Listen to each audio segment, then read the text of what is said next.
জয় হিন্দ। দীপ social science ক্লাসে তোমাদের সবাইকে আমি স্বাগত জানাই। আমি দীপজ্যোতি। তোমাদের আমি বলেছি 2026 সালে যারা মাধ্যমিক পরীক্ষা দেবে পশ্চিমবঙ্গ বোর্ড থেকে, তাদের জন্য আমি ইতিহাস এবং ভূগোলের সম্পূর্ণ ক্লাস করাবো আমার ইউটিউবে। ক্লাস করার সঙ্গে সঙ্গে তোমাদের কি প্রশ্ন আসতে পারে পরীক্ষায় এবং সেই প্রশ্নের উত্তর কিভাবে ভালো করে লিখলে পুরো মার্কস পাওয়া যায় সে সংক্রান্ত বিষয়ে আলোচনা করব।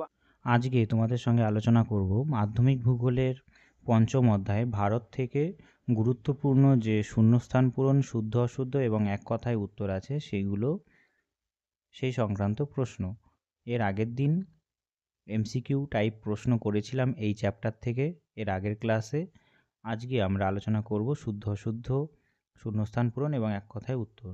তবে দেখো কি কি প্রশ্ন আসতে পারে পরীক্ষায়, সম্ভাব্য প্রশ্ন। প্রথম প্রশ্ন দিয়েছে যে অপশন বি এর দাগের প্রশ্ন, যে নিম্নলিখিত বাক্যগুলি শুদ্ধ হলে সু এবং অশুদ্ধ হলে পাশে অ লেখো। তাহলে প্রথম প্রশ্ন আছে কাংড়া উপত্যকা হিমাচল প্রদেশে অবস্থিত। এই প্রশ্নের উত্তর শুদ্ধ হবে। 2 নম্বর, ভারতের নবীনতম রাজ্যটি হলো ঝাড়খণ্ড। নয়, এটা অশুদ্ধ। ভারতের নবীনতম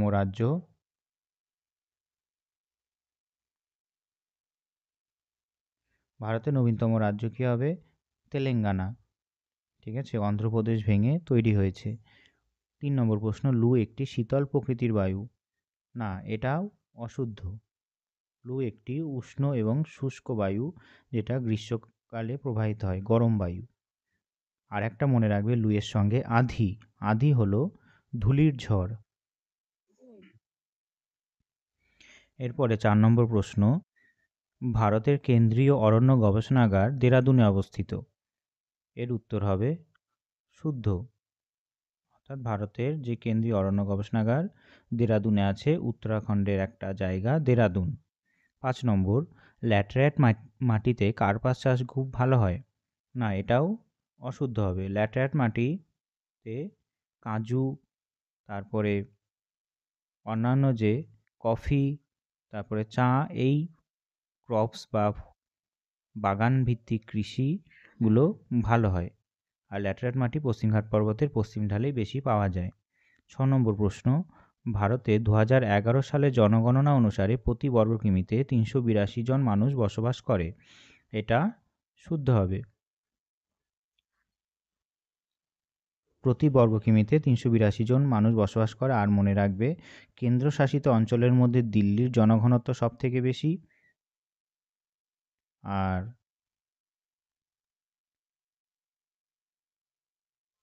রাজ্যের দিক থেকে বিহারের জনঘনত্ব সব থেকে বেশি। আর সারা ভারতে যদি জনঘনত্ব বলে তাহলে হবে 382 জন বর্গ কিমি। আর সব থেকে কম জনঘনত্ব রাজ্যের দিক থেকে অরুণাচল প্রদেশ, আর কেন্দ্রশাসিত অঞ্চল হবে লাক্ষাদ্বীপ পুঞ্জ। 7 নম্বর, দুর্গাপুরকে ভারতের রুর বলা হয়। এটা শুদ্ধ হবে। রুর হলো একটা নদীর নাম। জার্মানি রুর এবং লিপে, এই দুটো উপনদী হলো রাইন নদীর উপনদী। রুর এবং লিপে হলো রাইন নদীর উপনদী। জার্মানিতে যেমন লৌহ ইস্পাত শিল্পের উন্নতি ঘটেছে, তেমন দুর্গাপুরেও লৌহ ইস্পাত শিল্পের উন্নতি ঘটেছে, তাই তার সঙ্গে তুলনা করে দুর্গাপুরকে ভারতের রুর বলা হয়। 8 নম্বর প্রশ্ন, যে ভারতের সর্বোচ্চ মালভূমি হলো ডেকান ট্র্যাপ। না, ভারতের সর্বোচ্চ মালভূমি ডেকান ট্র্যাপ নয়। ভারতের সর্বোচ্চ মালভূমি হলো লাদাখ মালভূমি। ঠিক আছে, ভারতের সর্বোচ্চ মালভূমির নাম কি বললাম? লাদাখ। লাদাখ হলো ভারতের সর্বোচ্চ মালভূমি। 9 প্রশ্ন, গঙ্গা সমভূমির প্রাচীন পলিমাটি অঞ্চলকে ভাঙ্গার বলে। এটা শুদ্ধ হবে। আর নবীন পলিমাটি যদি বলতো তাহলে হতো খাদার। ঠিক আছে। আর 10 নম্বর প্রশ্ন, বিশাখাপত্তনম ভারতের একমাত্র শুল্কমুক্ত বন্দর। এটা অশুদ্ধ হবে। ঠিক আছে, বিশাখাপত্তনম নয়, ভারতের একমাত্র শুল্কমুক্ত বন্দর হবে কান্ডালা। গুজরাটে আছে। কান্ডালা হলো ভারতের শুল্কমুক্ত বন্দর। বানানটা আমি লিখে দিই, কান্ডালা, কয়েকা দন্ত নয় ডায়কার লয়কার, কান্ডালা। 11 প্রশ্ন, পেট্রোরসায়ন শিল্পকে আধুনিক শিল্পদানব আখ্যা দেওয়া হয়। এটা ঠিক হবে। পেট্রোরসায়ন শিল্পকে শিল্পদানব বলার কারণ হলো এই পেট্রোরসায়ন থেকে অনেক ধরনের শিল্পজাত দ্রব্য তৈরি হয়। আমরা প্লাস্টিক থেকে শুরু করে, পেট্রোল থেকে শুরু করে, ডিজেল থেকে শুরু করে, ময়শ্চারাইজিং ক্রিম থেকে শুরু করে প্রচুর ধরনের জিনিসপত্র পেট্রোরসায়ন শিল্প থেকেই তৈরি হয়। তাই একে কি বলা হয়? আধুনিক শিল্প দানব। 12 প্রশ্ন, ভারতে শীতকালে রবি শস্য চাষ হয়, শুদ্ধ হবে। একটা রবি শস্যের উদাহরণ হবে গম। 13, ভারতের উপকূলে অবস্থিত একমাত্র লৌহ ইস্পাত কেন্দ্রটি হল বিশাখাপত্তনম, এটাও শুদ্ধ হবে। শুদ্ধ। তোমাদের পরীক্ষায় শুদ্ধ হলে সু এবং অশুদ্ধ হলে অই লিখতে হবে। ইংরেজি পরীক্ষার মতো ট্রু ফলস লিখে দিলে কিন্তু কেটে দেবে, বা সত্য মিথ্যাও লেখা যাবে না। সত্য মিথ্যা লিখতে হয়। ইতিহাসে 4টে প্রশ্ন থাকে, সেখানে সত্য মিথ্যা লিখতে হবে, কিন্তু ভূগোলে শুদ্ধ এবং অশুদ্ধই লিখতে হবে। শুদ্ধ লিখলে হবে না, সু লিখতে হবে। এরপরে 14 প্রশ্ন বলেছে গুরগাঁও ভারতের গুরুত্বপূর্ণ মোটর গাড়ি নির্মাণ কেন্দ্র, এটা ঠিক হবে। ঠিক আছে, এটা শুদ্ধ হবে। সু, দিল্লির কাছাকাছি আছে গুরগাঁও। 15, ভারতের সবচেয়ে বেশি চা উৎপন্ন হয় আসাম রাজ্যে, এটাও শুদ্ধ হবে। আর ভারতের একমাত্র কফি উৎপাদন হয় কর্ণাটক রাজ্যে। 16 প্রশ্ন, ছোটনাগপুর মালভূমির বিচ্ছিন্ন অংশ মেঘালয় মালভূমি, এটাও ঠিক হবে। ছোটনাগপুর মালভূমি থেকে বিচ্ছিন্ন হয়েই মেঘালয় মালভূমি তৈরি হয়েছে। বাংলাদেশের যে অংশটা সেটা বসে গেছে, আর ছোটনাগপুর মালভূমি থেকে সেই অংশটা বিচ্ছিন্ন হয়ে গেছে। 17 নম্বর প্রশ্ন, মোটর গাড়ি নির্মাণ ছিল ভারতের গুরুত্বপূর্ণ উদীয়মান শিল্প, এটা অশুদ্ধ হবে। ঠিক আছে, উদীয়মান শিল্প যদি বলে হবে পেট্রো রসায়ন শিল্পকেন্দ্র, এটাও অশুদ্ধ। এরপরে সি, ভারত 1 নম্বর প্রশ্ন, উপযুক্ত শব্দ বসিয়ে শূন্যস্থান পূরণ করো। কি হবে? ভারতীয় মহাকাশ গবেষণা সংস্থা ড্যাশ শহরে অবস্থিত, এটা উত্তর হবে বেঙ্গালুরু, এটা কর্ণাটক রাজ্যের বেঙ্গালুরুতে আছে।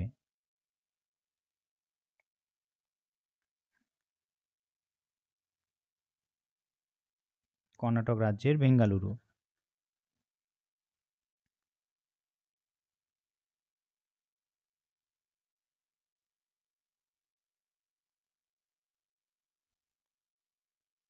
আর 2 নম্বর হলো ড্যাশ শহরকে দক্ষিণ ভারতের ম্যানচেস্টার বলা হয়।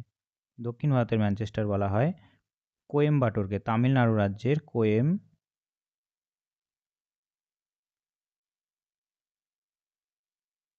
কোয়েম্বাটোর। আর উত্তর ভারতের ম্যানচেস্টার যদি দেয় তাহলে আজ হবে কানপুর। আর সারা ভারতের ম্যানচেস্টার বলা হয় আহমেদাবাদকে। ম্যানচেস্টার কেন এলো? কারণ কার্পাস বস্ত্রবয়ন শিল্প থেকে ম্যানচেস্টার শব্দটা এসেছে। যেমন ইংল্যান্ডের শিল্প বিপ্লবের পরে যে ম্যানচেস্টার অ্যান্ড ল্যাঙ্কাশায়ার দুটো শহর আছে, সেখানে যেমন কার্পাস বস্ত্রবয়ন শিল্পের উন্নতি হয়, তেমনই ভারতের আহমেদাবাদেও কার্পাস বস্ত্রবয়ন শিল্পের প্রচুর উন্নতি হয়। তাই কোয়েম্বাটোর, আহমেদাবাদ হলো ভারতের ম্যানচেস্টার, কোয়েম্বাটোর হলো দক্ষিণ ভারতের ম্যানচেস্টার, আর কানপুর হলো উত্তর ভারতের ম্যানচেস্টার। 3 নম্বর প্রশ্ন, ভারতের ড্যাশ শিল্পকে শিল্পের শিল্প বলা হয়, এটা উত্তর হবে লৌহ ইস্পাত শিল্প।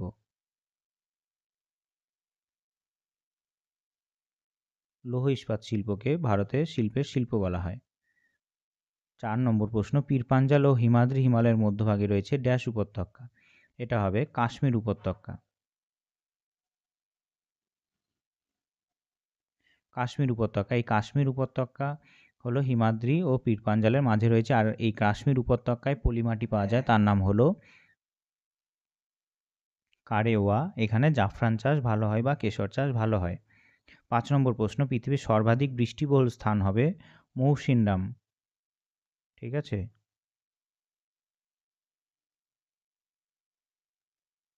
মৌসিনরাম হলো ভারতের সর্বাধিক বৃষ্টিবহুল স্থান।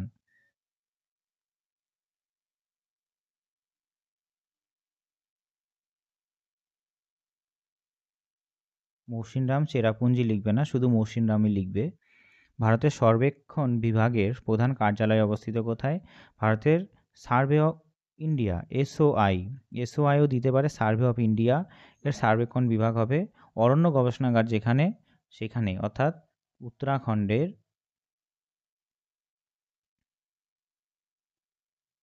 উত্তরাখণ্ডের কোথায়? দেরাদুনে। দেরাদুনে। 7 নম্বর, ক্রান্তীয় পূবালি জেট বায়ু ড্যাশ বায়ুকে ভারতে আসতে বাধ্য করে। এটার উত্তর হবে ক্রান্তীয় পূবালি জেট বায়ু, এটা হবে দক্ষিণ পশ্চিম গ্রীষ্মকালীন দক্ষিণ পশ্চিম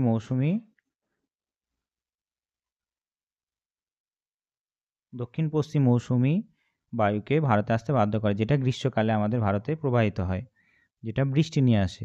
8 নম্বর, ভারতের মূল ভূখণ্ডের দক্ষিণতম অংশ কি হবে? মূল ভূখণ্ডের দক্ষিণতম অংশ কন্যাকুমারী। উত্তর হবে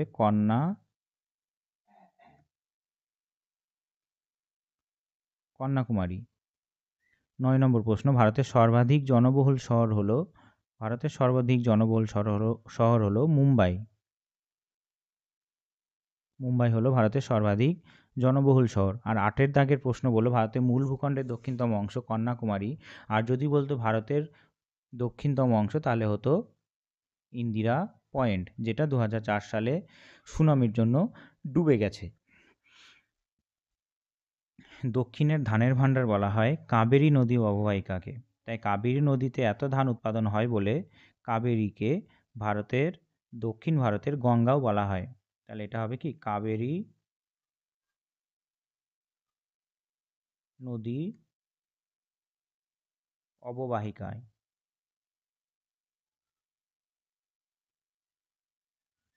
11 ড্যাশ শহরকে দক্ষিণ ভারতের ম্যানচেস্টার বলা হয়, একটু আগে আমি করলাম কি কোয়েম্বাটোর হবে।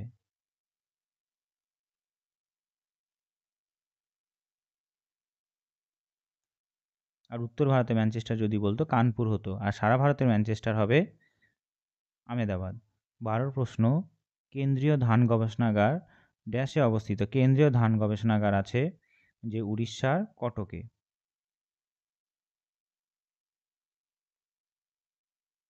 উড়িষ্যার কটক।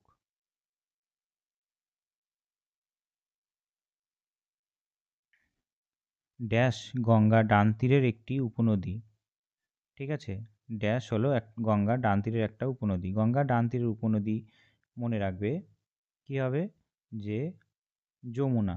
যমুনা হলো গঙ্গার ডান তীরের একটা প্রধান উপনদী বা ভারতের দীর্ঘতম উপনদী। উত্তর হবে যমুনা। 14 ভারতের কার্পাস গবেষণাগার কেন্দ্রটি অবস্থিত মহারাষ্ট্রের নাগপুরে। নাগপুরে আছে কার্পাস গবেষণা কেন্দ্র, মহারাষ্ট্রের নাগপুর। ঠিক আছে, এরপরে আছে ভারতের অধিকাংশ চা ড্যাশ বন্দরের মাধ্যমে রপ্তানিত হয়। যেহেতু আমাদের বেশিরভাগ চা উৎপাদন হয় আসামে এবং দার্জিলিংয়ের কাছাকাছি, তাই এটা হবে কি কলকাতা বন্দর। কলকাতা বন্দর দিয়ে সবথেকে বেশি রপ্তানি হয়। 16 প্রশ্ন, বর্তমান ভারতে কেন্দ্রশাসিত রাজ্যের সংখ্যা কতগুলি? কেন্দ্রশাসিত রাজ্য হবে 8টি, আর শুধু যদি বলতো অঙ্গরাজ্য তাহলে হতো 28টি। ড্যাশ হলো ভারতের বৃহত্তম মহানগর। ভারতের বৃহত্তম মহানগর হলো মুম্বাই।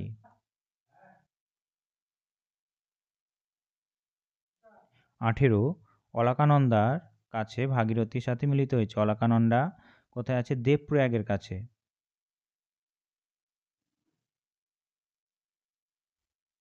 দেবপ্রয়াগের কাছে ভাগীরথীর সাথে মিলিত হয়েছে।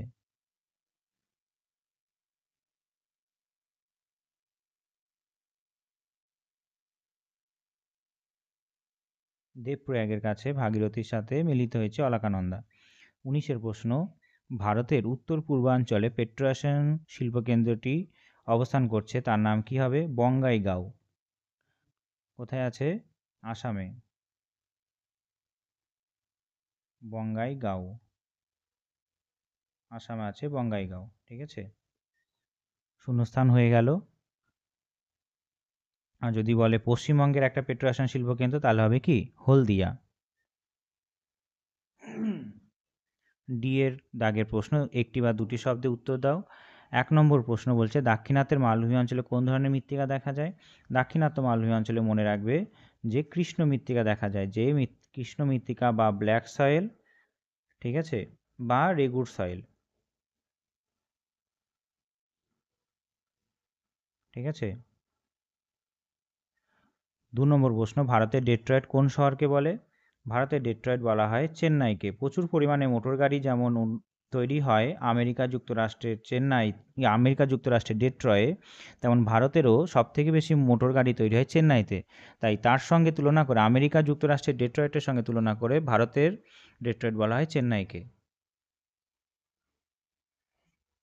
তারপরের প্রশ্ন ৩ নম্বর, ভারতের সর্বাধিক ইক্ষু উৎপাদক রাজ্য কোনটি? ভারতের সর্বাধিক ইক্ষু উৎপাদক হয় বা ইক্ষু রাজধানী বলা হয় উত্তরপ্রদেশকে।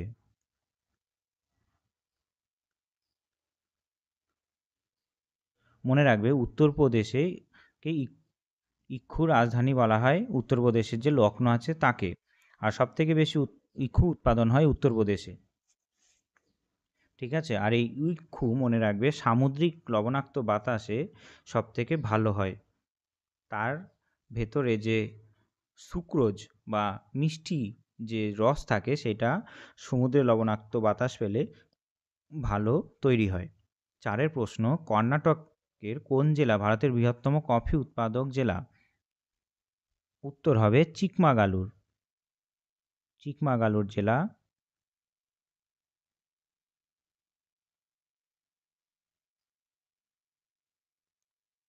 চিকমাগালুর জেলা ভারতের সবথেকে কফি উৎপাদন হয়।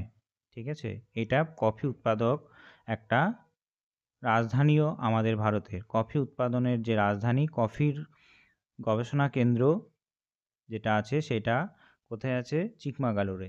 অর্থাৎ কফি গবেষণাগার চিকমাগালুর। আর এর আগে করলাম ইক্ষু গবেষণাগার উত্তরপ্রদেশে লখনৌ।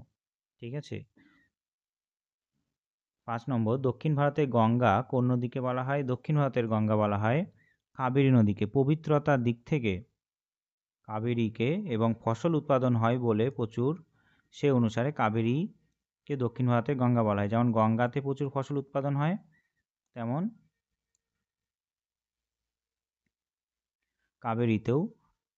কাবেরীর কাছাকাছি অঞ্চলেও প্রচুর ফসল উৎপাদন হয়। 6 নম্বর প্রশ্ন, ভারতের বৃহত্তম ইস্পাত উৎপাদক সংস্থাটির নাম কি? ভারতের বৃহত্তম ইস্পাত উৎপাদক সংস্থাটির নাম হলো, আমাদের মনে রাখবে, বেসরকারি টিসকো।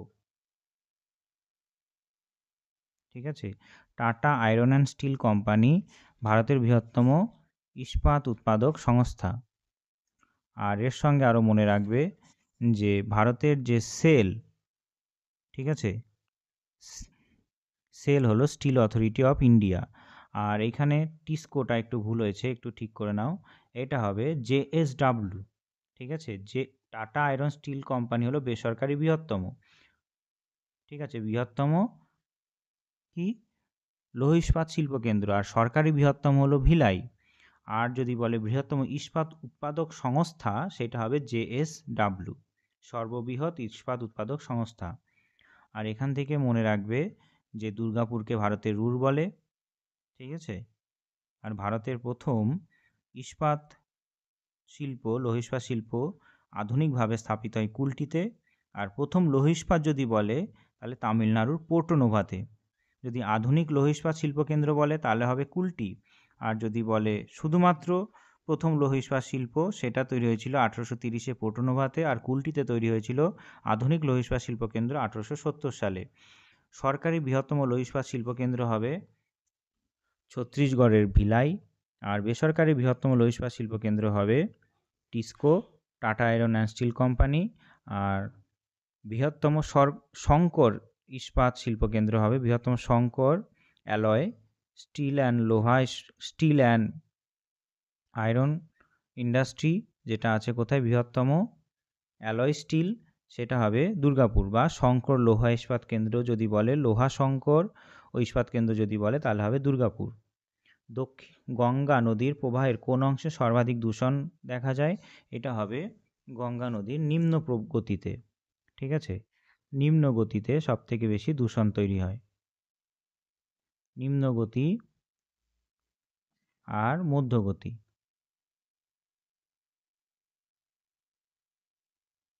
বেশ, এরপরে আছে 8 নম্বর প্রশ্ন, ভারতে কোন রাজ্যে বৃষ্টির জল সংরক্ষণে সর্বাধিক অগ্রগণী? এটা হবে তামিলনাড়ু। উত্তর হবে তামিলনাড়ু। ঠিক আছে,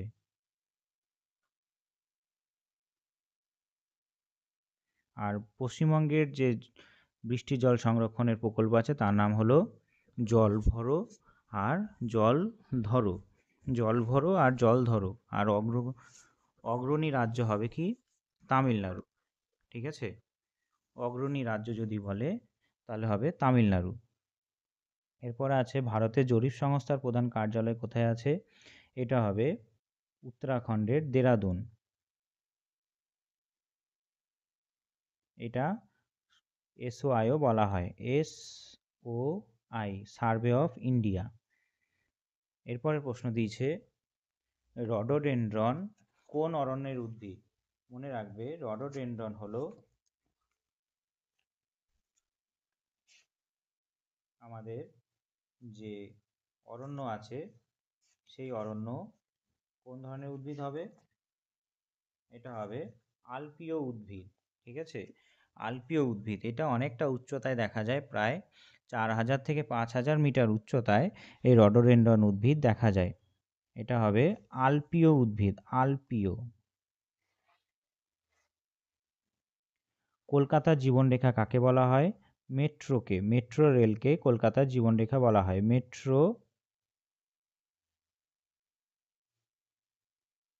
মেট্রো রেলকে কলকাতার জীবনরেখা বলা হয়।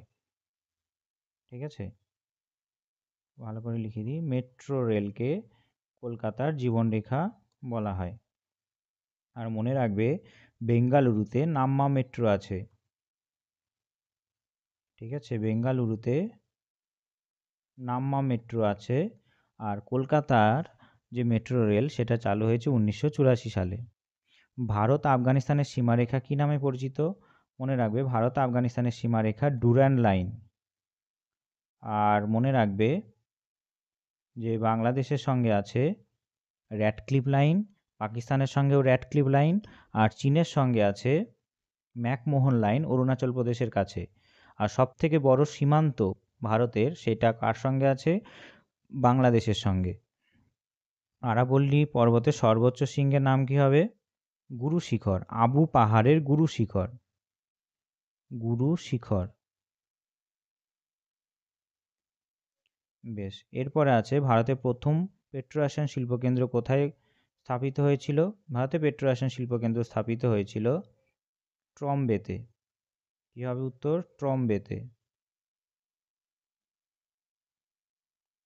15 ভারতের দীর্ঘতম হিমবাহ কোনটি? ভারতের দীর্ঘতম হিমবাহ হবে কারাকোরাম পর্বতের সিয়াচেন। কারাকোরাম পর্বতের সিয়াচেন।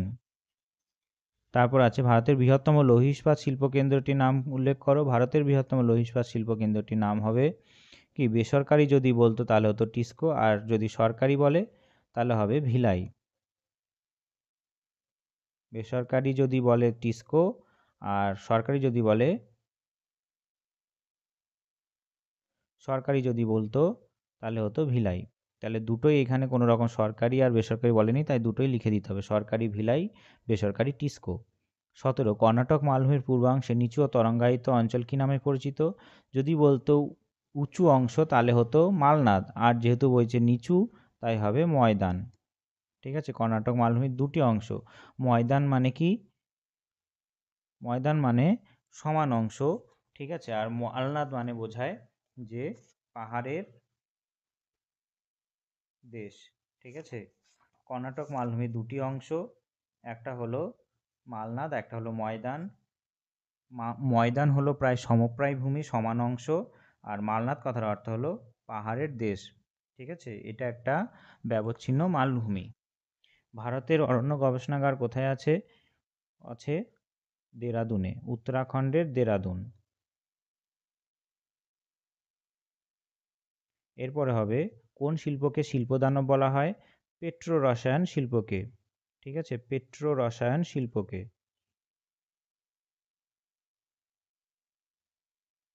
পেট্রো রসায়ন শিল্পকে। প্যাংগং হ্রদ কোন কেন্দ্রশাসিত অঞ্চলে অবস্থিত? মনে রাখবে ভারতের উচ্চতম হ্রদ এটা হবে লাদাখ। লাদাখে সব থেকে উচ্চতম লবণাক্ত হ্রদ আছে, তার নাম হলো প্যাংগং। 21